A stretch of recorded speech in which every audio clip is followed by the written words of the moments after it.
While parliamentarians continue their heated debate around the President's State of the Nation address, we have Managing Director of BFAP, Professor Ferdi Meyer, with us in studio. He's also a visiting professor at Stellenbosch University, and we're going to unpack BFAP's take on SONA. Welcome, Ferdi. Thanks, Anlie. So journalists all joked this year to say, well, why don't we just play last year's SONA and be done with it and we can have the day off? Did you take anything new out of that speech? Yeah, I think that's a valid concern, or I would be honest, I also listened to it and it was really, had the same feeling. I said, you know, we've been talking about this quite some time now. We've heard it, and it's really a question of, you know, how do we get things done? The one element, though, is obviously the state of disaster, and what does it mean for agriculture? So I'm not going to voice an opinion around, you know, there's this whole concern around, are we going to see a lot more corruption? You know, the coffers are going to go up, the safe is open now. But if we focus on what could be done under this regulation, if we can cut down on the red tape and get private sector investments going and more flexibility, if I can call it that, more ability for private sector to move into the space of energy supply.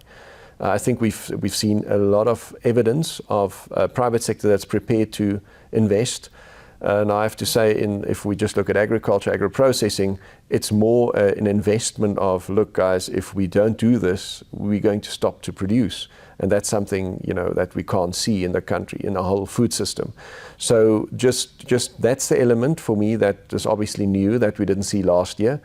The logistics, the corruption, the crime, most of those elements. We've seen it, we've heard it, we've talked about it, and it just doesn't, we just don't see this level of urgency to get things done. Implementation, as always, is the one thing that stands out as being entirely or mostly missing. Correct. So let's talk about the impact of this state of disaster on ordinary people, because most people in South Africa might be thinking, well, my primary concern is there going to be less load shedding?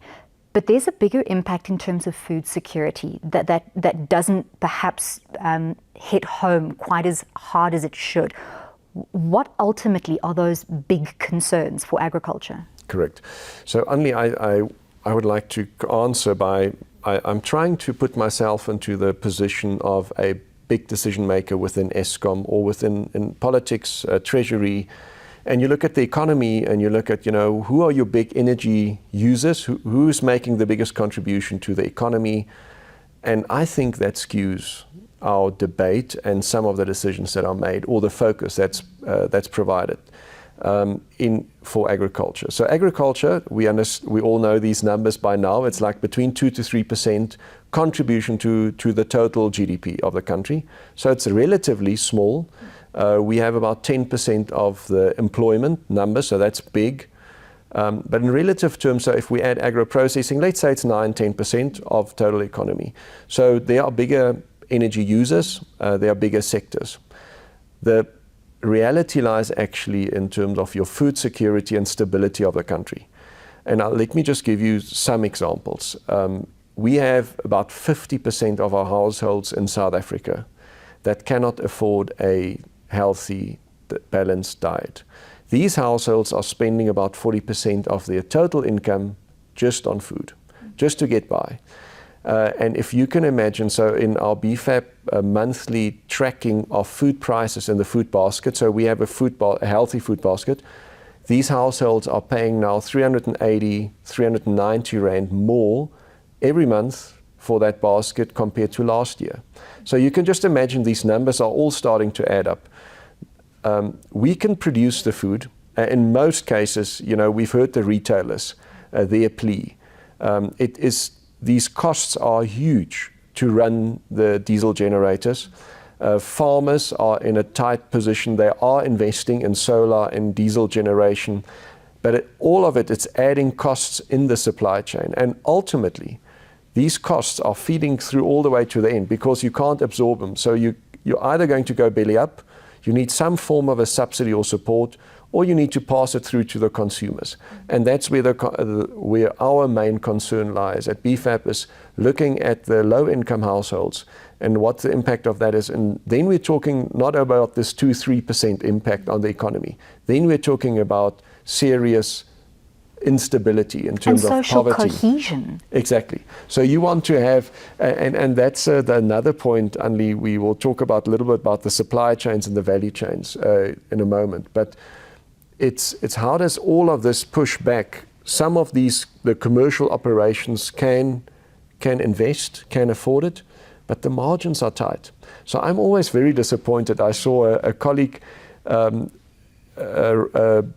one of the columnists in one of the newspapers, writing about, farmers are making very high profits now and there should be an export tax.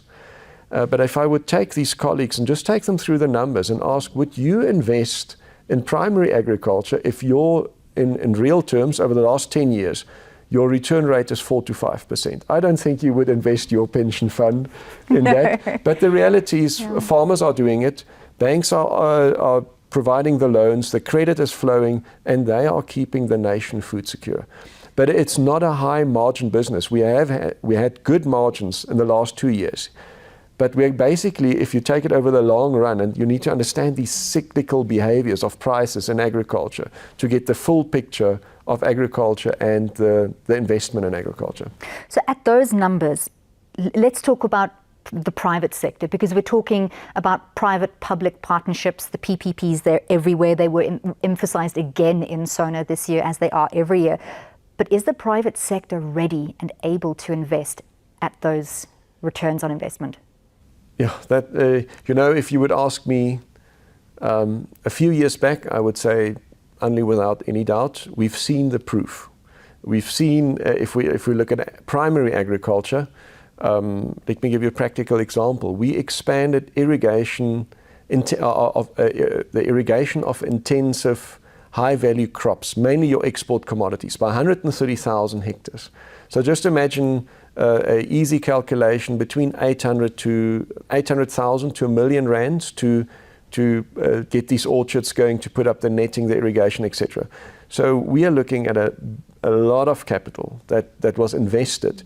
And remember, these returns are only in 5, 8, 10 years that you actually are able to get positive returns. So it just clearly shows that there's an appetite for investment, and the president talked about hope and resilience. So I think there's a lot of resilience in agriculture. We've seen the investment. Hope might be missing. The hope is I think is getting, I don't want to use the word maybe tainted. I don't know whether that's the correct word. Stretched. That's the correct word. Is saying our hope is being stretched because the numbers are just not adding up anymore. The margins are really under pressure. So, and not only margins, it's the basic reality. If we think about all of these investments in high-value crops, our projection is that in the next 10 years, our volume of exports that have to be exported out of our harbors is going to increase by between 25 and 30%. So just imagine we're already struggling to get it out, and there's 25 to 30% more coming. So I think institutions like ASBIS, like your various industry organizations, I know the citrus growers, they have a huge effort talking to government, and there are green shoots of public-private partnerships and investments in logistics. But the level of urgency just needs to increase significantly.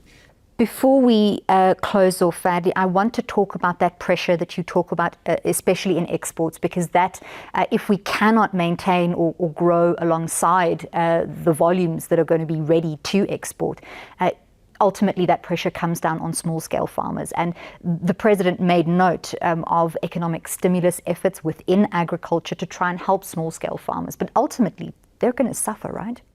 Yeah, that's the reality. And I want to take this back to our agriculture and agro-processing master plan. We've talked about that a lot, and our view is still there's huge opportunity to do it together. In other words, we have this huge dualism in our sector. We need and we want to grow our informal, our new entrant farmers to get a more equal society, to get to really to unlock this potential that is there. The reality is just what's happening now at the ports. For example, let me give you a practical example. If we can't export those volumes, only those volumes are going to come back into our local market. It's going to push down prices. So we need that pull in the export market to get these high value products out, to create the jobs, to create the space also for smaller producers that don't have the scale. And it is a reality for most of the industries. Yes, there are smaller operations that can do it very effectively, but especially if you, for example, need to go into the export global markets where you have global gap, you have all these regulations, you need scale to do it, and or you need a very strong producer organization, extension services, and that's where our concern lies. There's a lot of lip service to these initiatives, and I'm not saying, I think this is something where we all need to work together on.